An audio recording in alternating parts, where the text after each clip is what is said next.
In 1991, in Porosenkov Log, near Ekaterinburg, 9 skeletonized corpses were exhumed from under a bridge made of railroad ties, along with the remains of 2 more people found nearby in 2007. Modern investigators are inclined to attribute these remains to the royal martyrs and their servants. The justification for this hypothesis is the subject of 3 volumes published in 2021 by the Investigative Committee of the Russian Federation under the collective title Crime of the Century: Investigation Materials.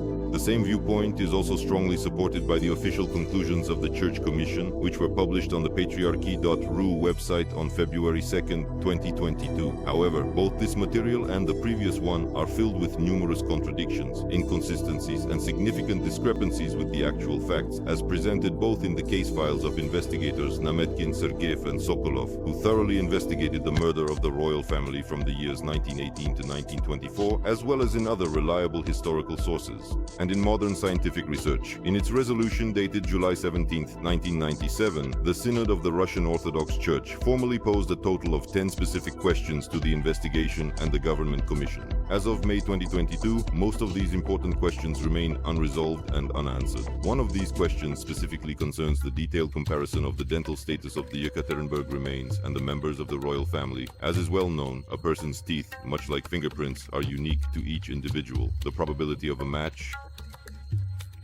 the likelihood of 2 different people having identical dental charts is virtually 0. It is extremely difficult to even imagine that 2 different people who have ever had dental treatment would have the same age, condition, number of teeth, arrangement, and the type and placement of fillings and prosthetics. This apparently explains why, for all the skulls from the Ekaterinburg remains, except for skull number 6, the upper jaws were smashed out with rifle butts by the barriers. Those who created the false mass grave at Porosenkov Log sought to prevent the identification of the remains if they were ever discovered. The investigative experts who are currently raising the issue of dental status, Denis Pizhemsky, Vyacheslav Popov, and Vladimir Trezubov, specifically and repeatedly emphasize that they are not engaged in the process of identification of the Ekaterinburg remains, but are only conducting a detailed and thorough study of the dentoalveolar apparatus of the skulls from the Ekaterinburg remains. And conclusions about the correlation between the results of their research and the dental status of the members of the royal family should be made with the involvement of professional historians. However, in the historical archival examination, the question of the dental status of the royal family was not specifically raised or addressed by the investigation. The experts from the investigation that began in 1991, specifically Vyacheslav Popov's group in 1994, and then in 1997 to 1998, Grigory Pashinyan's group, which included 6 doctors of medical sciences, established that the individuals from the burial site at Porosenkov Log, to whom skulls number 4 belonged, number 7, which according to the investigation belonged to the Tsar and Tsarina, had not received dental care for several years before their deaths, while the individuals with skulls number 3, 5, and 6, attributed to the Grand Duchesses, had not received dental care for 1 to 2 years before death. It was established that each of the skulls, number 3, 5, 6, and 7, had more than 17 untreated cavities of primary and secondary caries, and skull number 4 had 6 teeth removed from the lower jaw alone. 2 incisors and a canine were partially or completely worn down, meaning that out of 16 teeth in the lower jaw, only 7 actually remained. There were no dental crowns or bridges. It is unknown how many extractions were performed on the upper jaw of skull number 4, since it is almost entirely missing. The people to whom skulls number 4 and 7 belonged suffered from periodontosis and periodontitis, that is, scurvy. The morphological changes in the teeth of these skulls indicate long-standing chronic inflammatory and degenerative processes without seeking dental care. The person with skull number 4 had a malocclusion, with the lower jaw protruding significantly forward, something the emperor, as can be seen from his photographs, never had.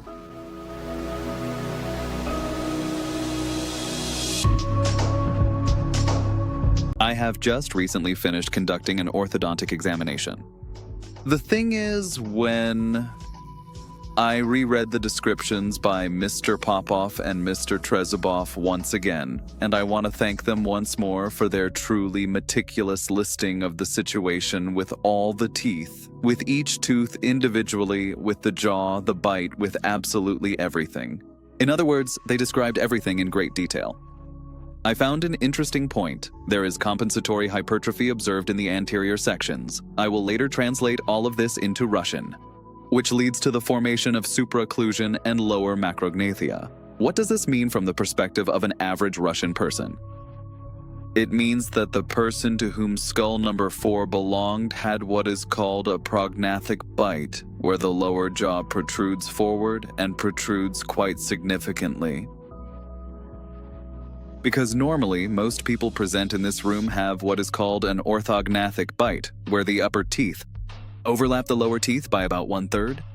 When the teeth meet edge to edge, that's already an incorrect bite, which is called an edge-to-edge bite. But when the opposite happens, when the lower jaw juts forward, that's a prognathic bite. And people with a prognathic bite are quite easy to spot, especially for doctors. That's why I also had consultations as well with several leading orthodontists in St. Petersburg. At first, without explaining in detail what I needed, I simply read this out loud to them and asked them to confirm if I was correct in understanding that this was indeed a prognathic bite. Yes, they said, this is a prognathic bite. Once again, which skull are we talking about? This is skull number 4, a prognathic bite. And then there are two more very interesting things. On tooth number 42, which is the lower right second incisor, there is a distinctly pronounced wear facet facing the lingual side, and the crown of the tooth is worn down to almost half its height. At the same time, on tooth number 31, which is the lower left first incisor, the wear facet is also facing the lingual side, and the crown of the tooth is worn down to the neck. What does this mean? When, in an orthognathic bite, the upper jaw rubs against the lower teeth, a so-called wear facet is gradually formed over time. Teeth, over the years, slowly and steadily wear down in everyone, regardless of age or individual differences. And this wear facet, in all normal people, always faces forward, toward the front of the mouth. But when the wear facet is positioned more towards the lingual side, as described in detail by the dental experts, it means that the teeth were in what is known as a reverse bite for a very long and extended period of time. In other words, the lower jaw was consistently protruding forward. As you can clearly see here, on one tooth, the crown is worn down to approximately half of its original height, and on the other tooth, it is worn almost all the way down to the gum line itself. This means that such a situation in the person to whom skull number 4 belonged developed not just over a few months, but over more than a year. Imagine how many years one would have to chew incorrectly to wear down a tooth improperly in order to grind it down to the base, to the gum. One down to the gum, the other down to half. So, in this particular way, we come to the conclusion that if this were indeed the sovereign, he would have to have what is called a paragenic bite. The latest photograph that we have found in which he is smiling is from the year 2012, I believe. Right, Alexei Anatolievich? Oops, I mean, of course, 1912, yes.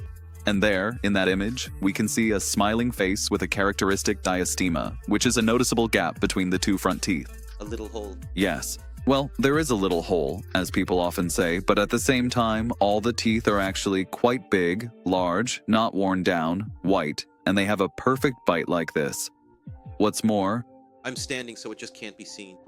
Yes, otherwise the front teeth would be visible, not the upper ones. The sovereign had a truly perfect bite, displaying a wonderful, radiant, white-toothed smile with a normal, healthy orthognathic bite. And already by the year 1918, we see the case of skull number 4, which for many, many years, chewed with a reverse bite and wore down the teeth almost to the very base, nearly completely. Is that possible, or is it not possible? And there's another sign that orthodontists often use to immediately spot people who have a deep bite. It's the small, subtle fold that appears just underneath the lower lip. This particular fold under the lower lip, when it is present, very often indicates either a deep bite or a distal, which means a more backward position of the lower jaw. And as for the sovereign, when I also asked orthodontists to evaluate the photos, when he was still beardless but already aging, this he has that little crease on his face. That is to say, he didn't even have, let's say, any kind of provocation or reason whatsoever for the jaw to move into that particular position.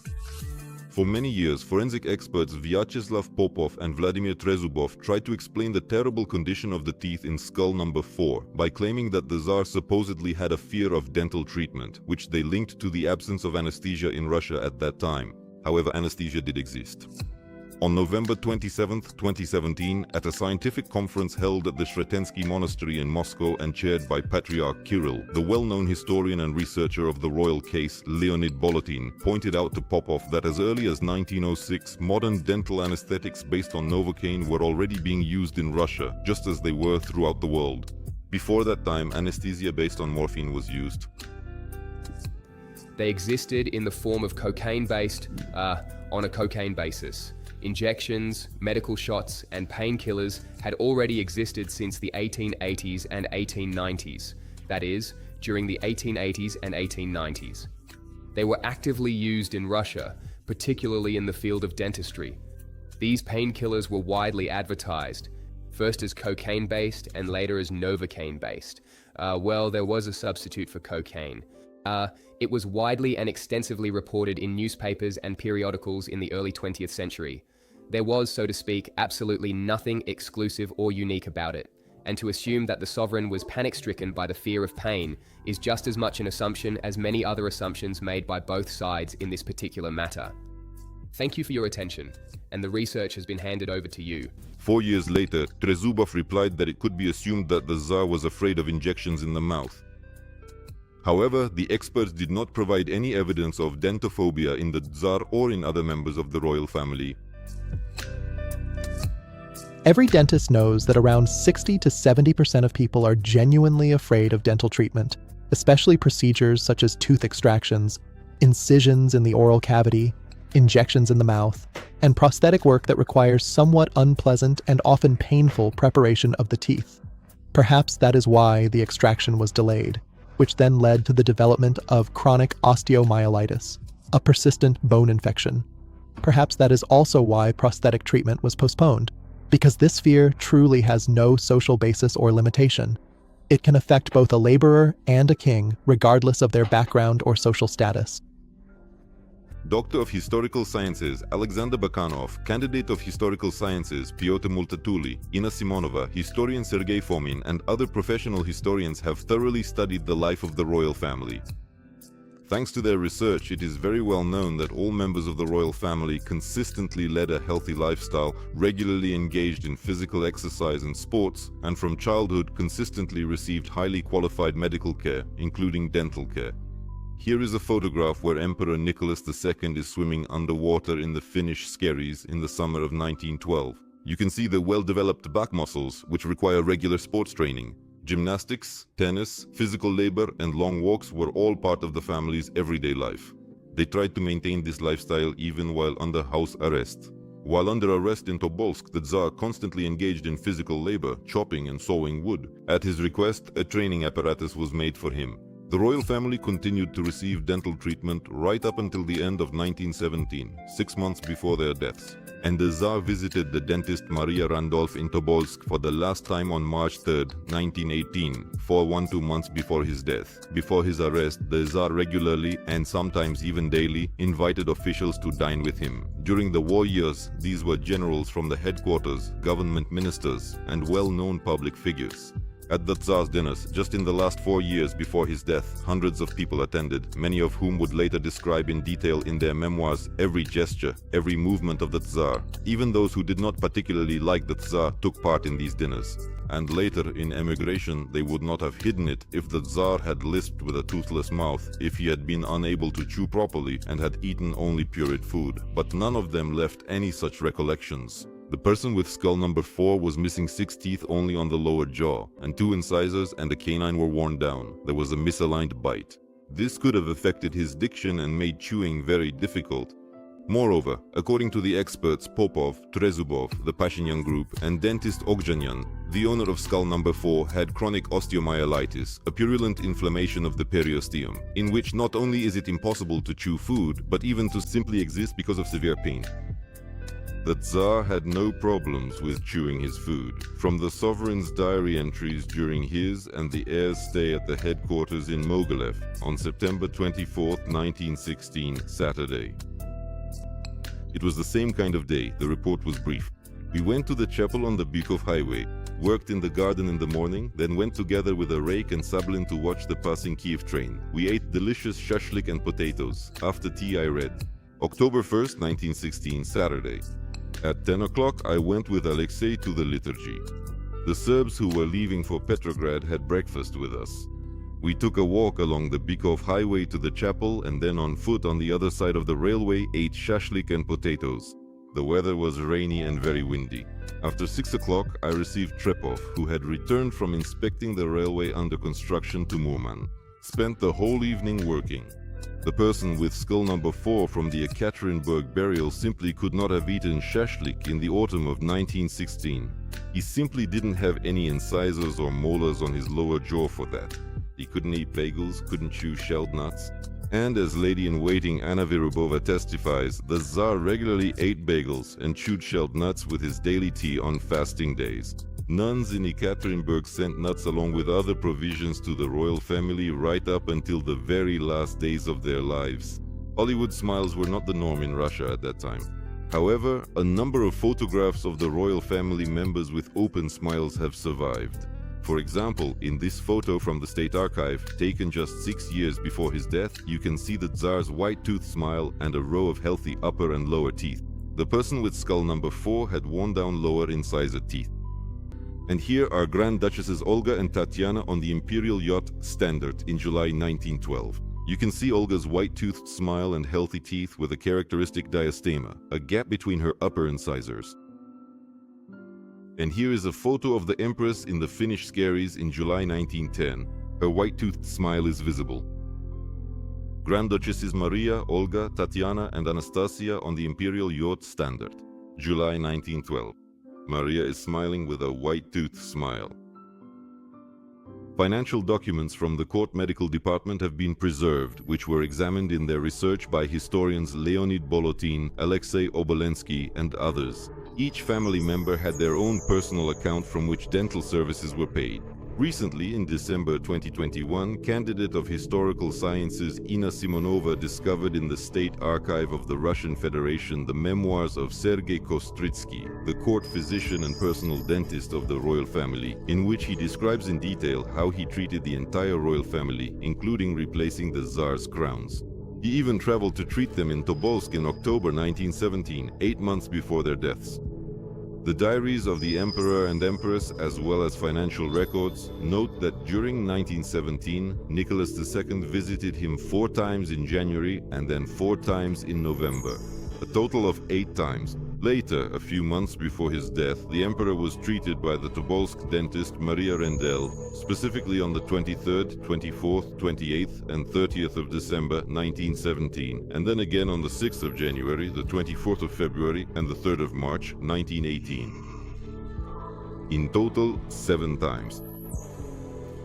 So just from March 1917 to March 1918, the Tsar actually visited dentists a total of 15 times over the course of that year, which is quite notable. As is reliably known, the Empress was treated by the dentist Kostritsky 4 times in 1917, on the 1st, 3rd, 4th, and 5th of November.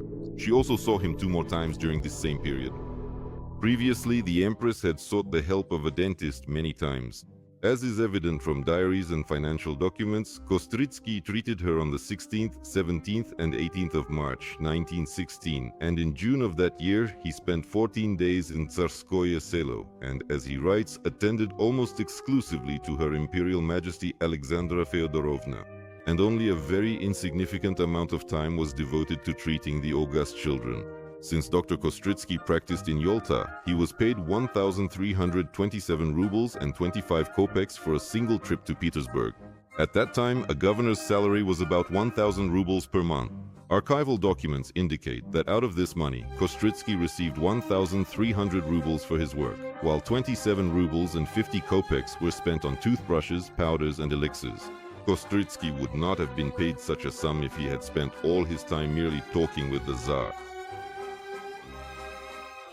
One of the investigator's experts, Denis Pijemsky, explained the paradox of the Tsar's intensive dental treatment and the catastrophic condition of the teeth in skull number 4, suggesting the Tsar had a dental prosthesis. But in discussions, in public discussions, I draw attention to the fact that yes, we know about Dr. Botkin's prosthesis, but we don't know whether the sovereign wore one, well, not exactly a prosthesis, but rather there were such post-mortem changes that required a small bridge with 2 or 3 teeth, more likely 2. We don't know whether such a bridge existed or not, and the likelihood of it, since there were missing teeth, the likelihood of it is high. Moreover, such bridges were available. At that stage of dental development, it was such that, well, of course, peasants. In fact, even after the abolition of serfdom, many peasants already had the money for such replacements. It's just that a peasant wouldn't bother with the sanitation of his oral cavity, but for an average townsman, this was already accessible.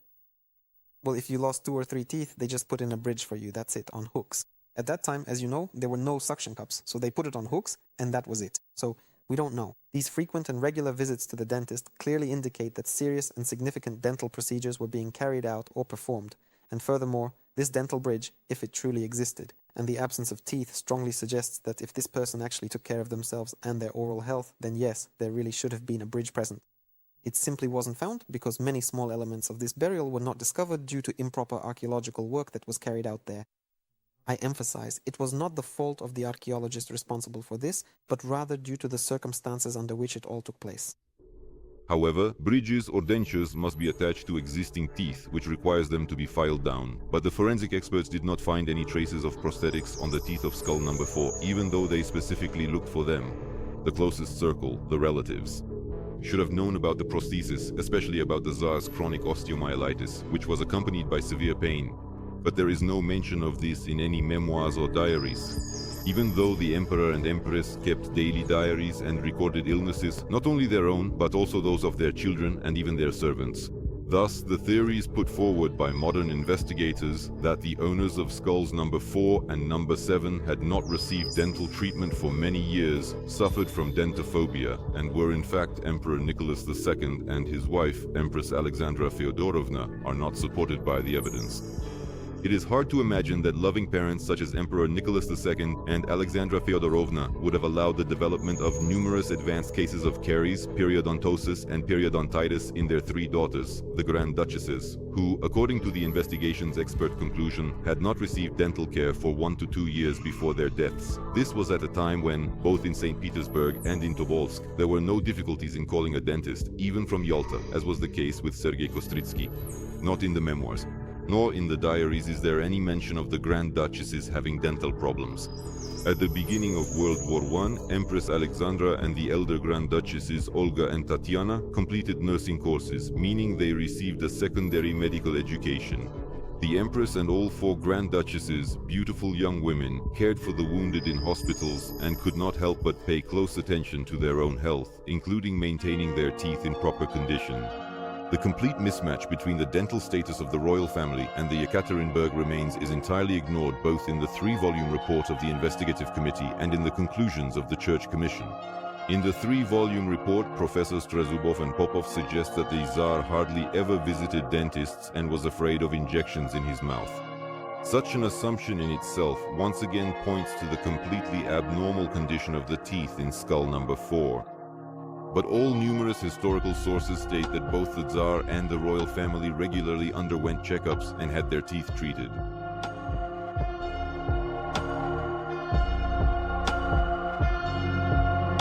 Notably, historians and investigators Likova and Chelov do not address the royal family's dental treatment at all, neither in their historical archival examination nor in interviews, and the investigation itself does not raise such questions.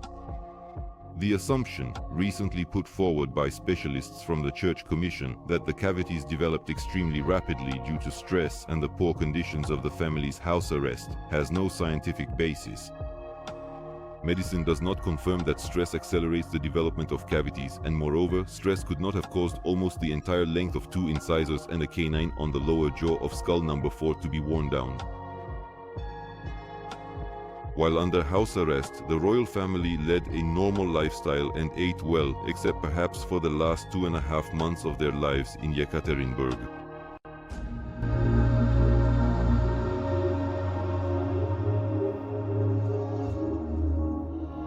According to the investigation experts, Pashinyan's group in the years 1997 and 1998 and Popov in the year 1994, as well as the independent expert, the highly qualified top-category dentist Agajanian in the year 2018, it was established from the X-rays of skulls number 2 and number 4, which were recovered from the first Ekaterinburg remains, that the person with skull number 2 had their 4th and 6th teeth extracted approximately 1.5 to 2 months before death. And for the individual with skull number 4, the 6th and 8th teeth had been removed approximately 2 to 3 months before death. Something that could only have been done by a dental specialist using special instruments. The 8th molar is the most difficult to remove. It can have more than 4 roots. Special instruments are used for its extraction. Forceps with serrated tips, elevators, and in complicated cases, bone bursts and dental drills, narrow chisels and mirrors. It is impossible to remove such a tooth without leaving noticeable traces. The post-operative recovery period after such an extraction can last up to 2 weeks or more. Until the socket is fully healed, it is often accompanied by pain and bleeding from the socket. Eating, prolonged conversations, and reading aloud become difficult. Neither in the correspondence of family members nor in the diaries of the royal martyrs is there any mention of toothache, including that caused by osteomyelitis, nor of any tooth extractions, nor of visits from dentists to the royal family during this period. The dentist Maria Randolph visited the Tsar for what would be the very last time, exactly 4.5 months before his death, in the city of Tobolsk on March 3rd in the year 1918. Dr. Botkin, to whom the investigation attributes skull number 2, suffered from kidney disease and in June 1918 was bedridden for 4 days due to attacks of this illness, as the Empress writes in her diaries. But regarding toothaches or tooth extractions, neither the Tsar nor Dr. Evgeny Botkin have any records or documented notes during this period, from March 3rd to July 17th in the year 1918, although other illnesses and ailments are mentioned in the diaries. There are also no indications of this in other historical sources, in the testimonies of the footman Kemodurov and the court surgeon Derevenko given to Sokolov's investigation, as well as in the guard duty log of the Apatiev house. Starting from April 12th, New Style, for example, Nicholas Alexandrovich notes in his diary the worsening illness of the Tsarevich. Alexei developed a pain in his groin from coughing, and he spent the day in bed. He didn't sleep at all at night and suffered greatly during the day, poor thing. Alexei stayed in bed all day. The pain continued, and so on. At the same time, during this period, which lasted up until the move to Ekaterinburg on April 23rd, New Style, Nicholas Alexandrovich writes in his diary about his daily walks, clearing away snow and chopping firewood outdoors, reading aloud to others, and interacting with the guards. All of these activities completely rule out the possibility of a toothache that would have required a tooth extraction. Throughout his entire stay in the House of Special Purpose in Ekaterinburg, the Tsar mentioned feeling unwell only on 2 occasions. On June 4th, New Style, he wrote the following: "My legs and lower back hurt, and I slept poorly." And a couple of days later, on the 6th or 7th of June, he noted, "All day I suffered from pain caused by hemorrhoidal lumps, so I lay down on the bed, spent dear Alex's birthday in bed with severe pain in my legs and elsewhere." Thus, there is no reason whatsoever to believe that the Tsar omitted any mention of his ailments or health issues in his diary entries. On the contrary, the Tsar's daily entries during this period very clearly rule out any severe toothaches. They went for walks, talked, read, played trick-track, slept well, and even slept excellently. Took a walk with Maria before lunch. In the afternoon, we sat in the garden for an hour and a quarter, basking in the warm sun. Started reading the 2nd volume of Saltykov-Shkedrin's The Golovlyov Family. Botkin and I took turns reading the 12 Gospels, after which we went to bed, and so on. Similarly, in the Empress's diary for June 7th and 8th, there is mention of Nicholas Alexandrovich feeling unwell, the reasons for which he described in his own diary, but there is not a word about toothaches, neither for the Tsar nor for Botkin. Beautiful weather. Nicholas stayed in bed all day, as he had barely slept for 2 nights because of the pain, and he felt better when he lay quietly. In the evening, Nicholas felt much better and sat up for a little while.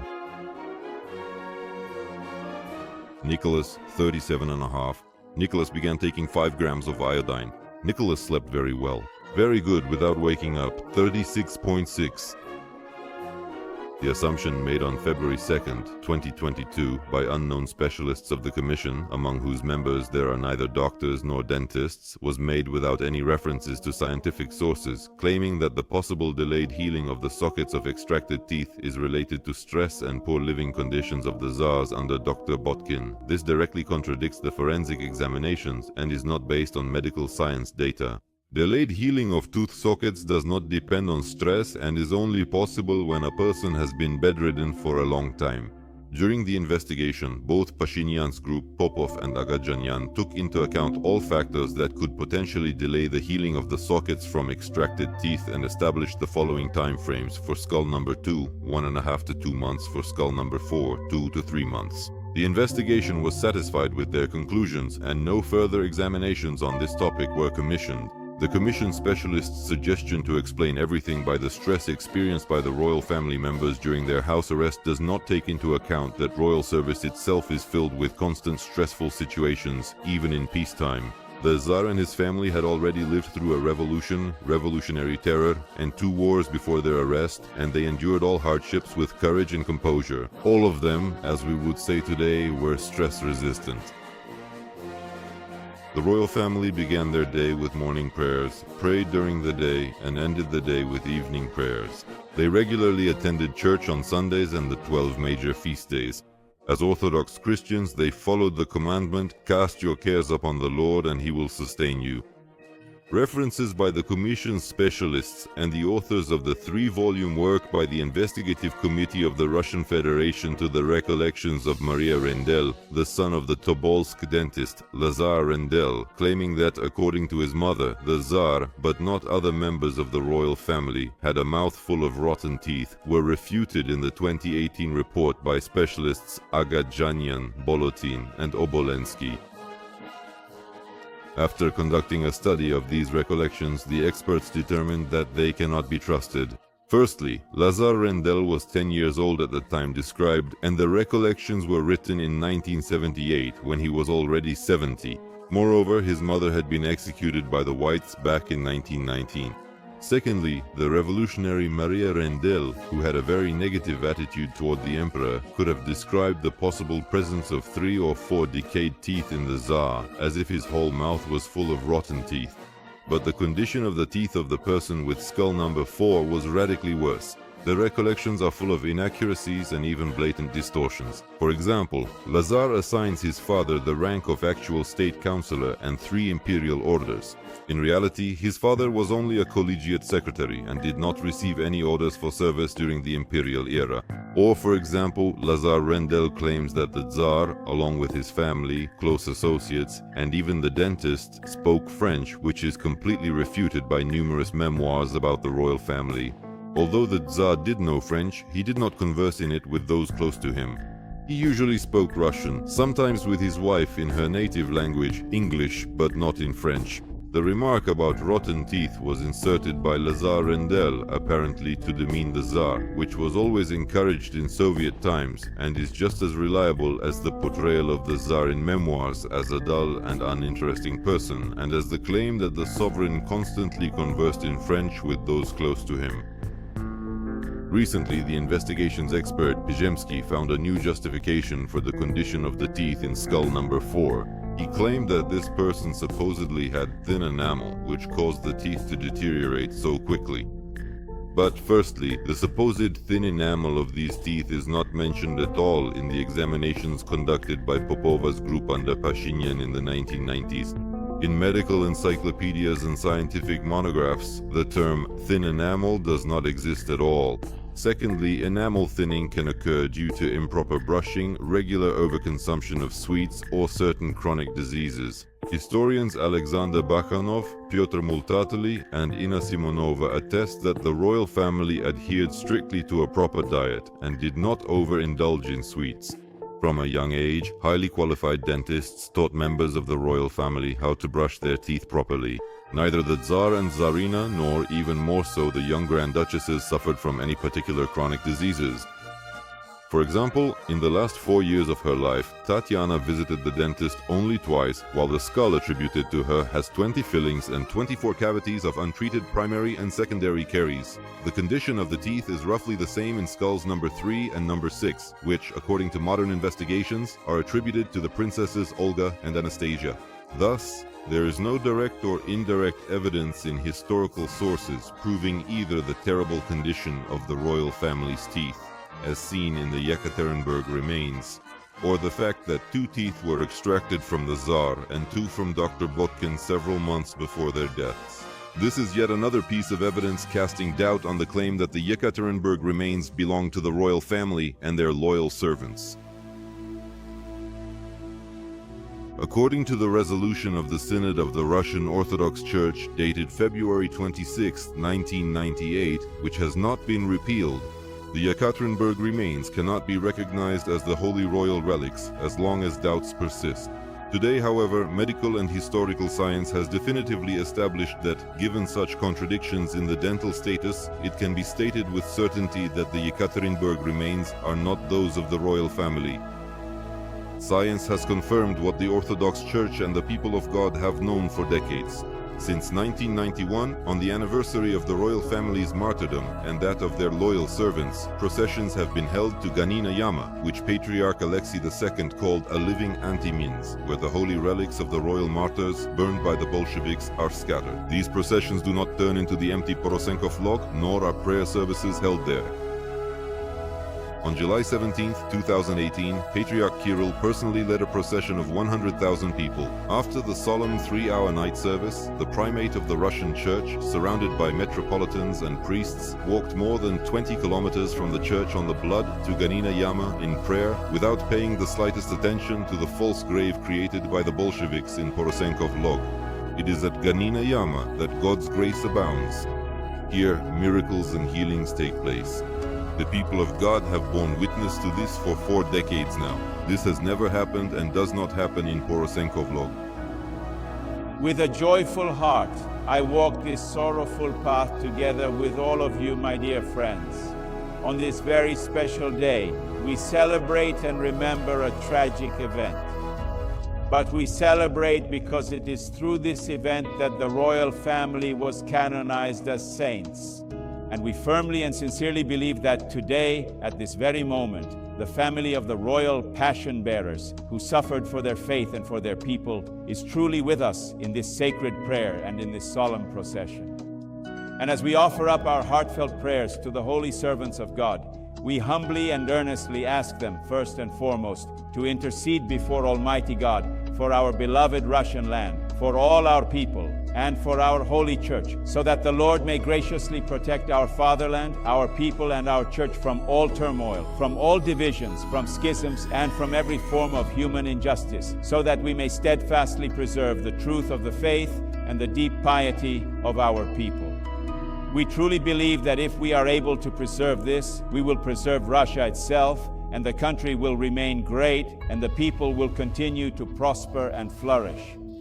Through their holy prayers, may the Lord mercifully protect the Russian land and all who dwell within it. Amen.